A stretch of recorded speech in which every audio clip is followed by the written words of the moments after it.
and welcome to my garden. This is Good Day Gardening and I am your host, Jacqueline Rea. I'm going to go over in today's episode 3 parts. I'm going to introduce you to my channel, why it exists, and what I have created it for. I'm going to talk about the 3 keys to gardening success in my garden. Well, maybe not success, but at least the 3 keys to gardening. We'll just go with that, 3 keys to gardening.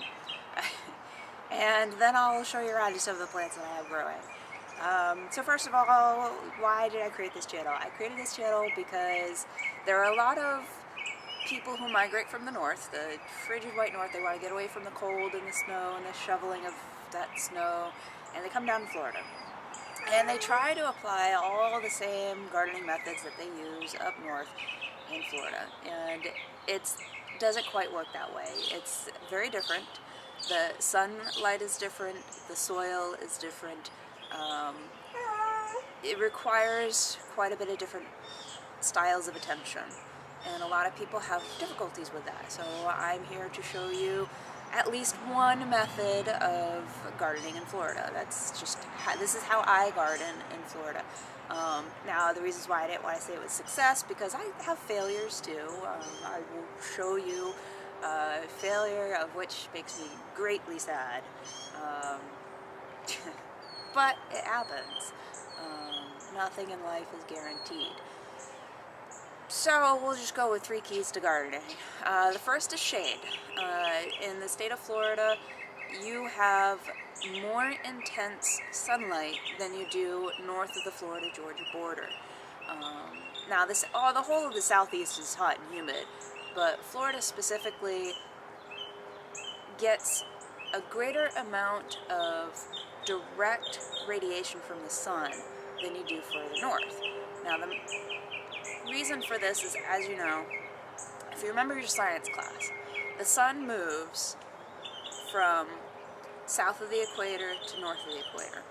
The northern extent that it reaches is somewhere about 23.5 degrees north latitude. Now, for those of you who don't know latitude, that is in the neighborhood of actually Key West. So if you're in the neighborhood of Key West on the summer solstice, which is what, June 21st I think it is, the sun, you could draw a line from between your feet up through your head and hit the sun at noon. That sun is directly above your head. You're going to be straining your neck to look up at the sun, and well, you're going to go blind too, but it's directly above your head. Now, if you go 30 degrees north, which is the Florida-Georgia border, right close to there, you're never going to have the sunlight directly above your head. Now, it's going to be maybe at a short angle the further south you go at that Florida-Georgia border, but the further north you go, it's going to be closer and closer to the horizon. And the closer to the horizon it gets, the more atmosphere that the radiation from the sun has to move through to get to you. So, yeah, you may get, hot days in the summertime. You may get, 90 degrees up in Michigan on a hot summer day, but you're not getting the same amount of radiation that we're getting down here on our 95-degree days in the summertime. So the first and best key I can give you is shade. If you don't have a shade tree on the west side of your house, you need to plant one, because you're going to need it. It's going to cut down on your cooling costs in your house, and it's going to help out your plants. Even plants that say they're for full sun, they all benefit from afternoon shade down here in Florida, and that's just because the amount of radiation we get down here, it's just too much. We as people can't handle it. The plants themselves are the same way. So go ahead and give them some shade. The second key to success is going to be water. Water is going to be one of your most valuable resources. Collect rainwater as much as you can. If not, then I use a combination of micro irrigation and drip irrigation, and I will actually go over that whole setup with you in another episode.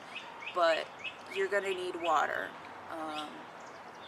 Especially if you're growing in pots. I have most of my vegetables are actually in pots, partly because am working on redesigning my yard, and at that point I will probably put more in the ground as I dedicate space to it. But until I figure out where in my yard that I want to dedicate space for my peppers and my annual lettuces or herbs or whatever, I just put everything in pots for now. But pots dry out quick, especially if you're using a clay pot. Clay pots lose a lot of their water through the clay. So you're going to be watering a pot usually daily if it's outside. Especially right now in the month of May, it's one of the driest parts of our entire year. We don't really get a whole lot of rain. So water your pots probably daily. If your plants aren't doing so well, it's probably because you're not watering them enough. The third key to gardening in Florida is going to be fertilizer and nutrients.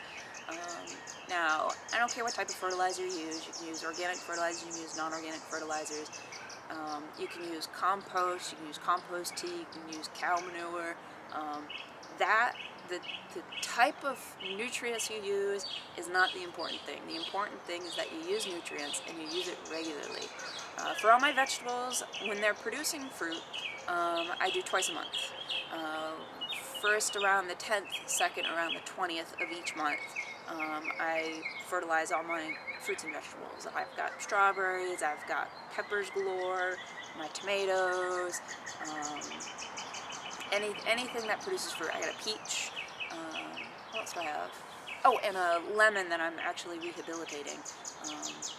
But twice a month while they're producing fruit. Now when they're not producing fruit, like in the summertime, once a month is fine. But they do need nutrients. Vegetables and fruit use up a lot of nutrients, and if they're all in pots, they're going to use up whatever's in that pot really quickly. And if you're not replacing those nutrients, it's basically like starving yourself.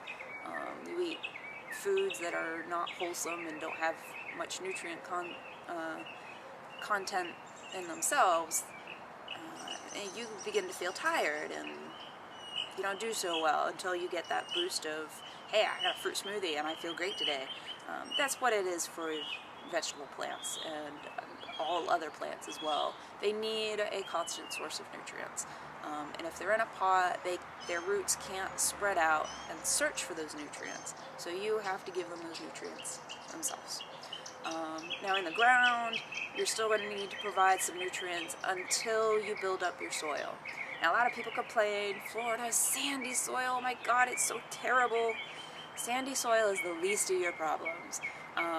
If you go north of the Florida-Georgia border, you're starting to get into a lot of clay soils, and if I had to dig through a clay soil to get a plant in the ground, I would probably die. I don't think I could do it. It's just so much work. That's what I like about the sand. I mean, I could dig, and I could put a plant in that hole. I could be done in 5 minutes because the hole is dug, the plant is in, I can backfill it with the dirt. I mean, it's so easy. So don't get down on your sandy soil. What it does lack is going to be your nutrients, so that's why I say regular added nutrients. Now there's 2 ways you could add nutrients. The first method is until you can build up loam, which is going to be your humus, your compost in your soil.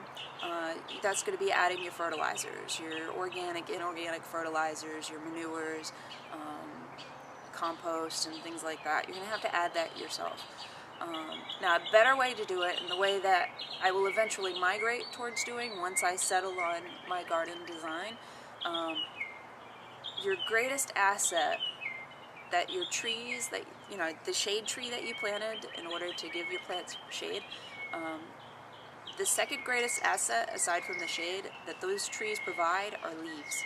And those leaves are a great source of nutrients. Just use them as mulch. You can lay them down directly on all your plant beds and use it as just regular mulch. You can run it through a chipper shredder and produce a finer result and have a quicker compost. But really, just use your leaves. Don't throw them away. Don't bag them up. People rake them up, bag their leaves, and throw them away. Why? That's valuable nutrients that you're going to need in your garden. I just don't do it. I mean, so eventually I already use my leaf mulch where I can. I don't do it all the time because I'm busy. I do have a full-time job, so I do it when I can. Um, that's all I can do.